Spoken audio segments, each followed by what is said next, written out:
गंगा नदी के किनारे बसे छोटे से गांव शांतिनगर में एक गरीब किसान रामू अपनी पत्नी सरला और बेटी पायल के साथ रहता था।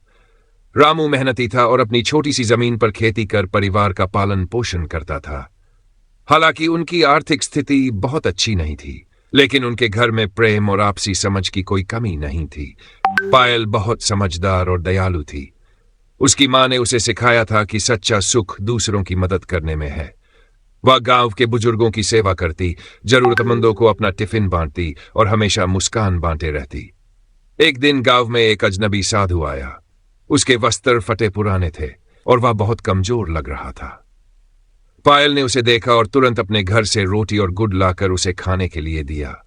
साधु ने प्रेम पूर्वक भोजन किया और आशीर्वाद दिया, बेटी, तुम्हारा प्रेम और दया एक दिन तुम्हारे परिवार के लिए वरदान साबित होगा। समय बीतता गया। रामू की फसल इस बार सूखे के कारण पूरी तरह बर्बाद हो गई। घर में खाने के भी लाले पड़ गए। सरला बीमार पड़ गई और इलाज के लिए पैसे नहीं थे। पायल चिंतित थी, लेकिन उसने हिम्मत नहीं हारी।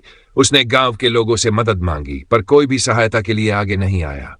इसी बीच एक दिन वही साधु फिर से गांव में आया और पायल को देखकर मुस्कुराया। बेटी, तुम चिंता मत करो, उसने कहा। उसने अपनी झोली से एक चमचमाता हुआ पत्थर निकाला और पायल को दिया। यह कोई साधारण पत्थर नहीं, बल्कि चमत्कारी रत्न है। इसे बेचकर तुम्हारे पिता की सारी समस्याएं हल हो जाएंगी। पायल खुश हुई, लेकिन उसने सोचा, क्या यह सही होगा कि हम इस रत्न को बेचकर धनवान बन जाएं, जबकि यह किसी और के भी काम आ सकता है। उसने साधु से कहा, महाराज, यदि यह रत्न इतना चमत्कारी है तो क्यों न इसका उपयोग पूरे गांव की भलाई के लिए किया जाए। साधु ने प्रसन्न होकर कहा, बेटी, तुमने अपनी निस्वार्थ भावना से यह सिद्ध कर दिया कि सच्चा धन प्रेम और सेवा में है। यह रत्न सिर्फ एक परीक्षा थी। तुम्हारे प्रेम और सद्भावना के कारण मैं तुम्हारे पूरे गांव को आशीर्वाद देता हूं। अब यहां कभी कोई भूखा नहीं रहेगा, पानी की कमी नहीं होगी और हर कोई सुखी रहेगा। अगले ही दिन गांव में भारी बारिश हुई, जिससे खेत लहलहा उठे। लोग ये देखकर चकित रह गए। रामू को अच्छा काम मिल गया, सरला का स्वास्थ्य सुधर गया और पायल का मन पहले से भी अधिक सेवा में लग गया। गांव में समृद्धि आ गई और हर कोई प्रेम और सद्भाव से रहने लगा।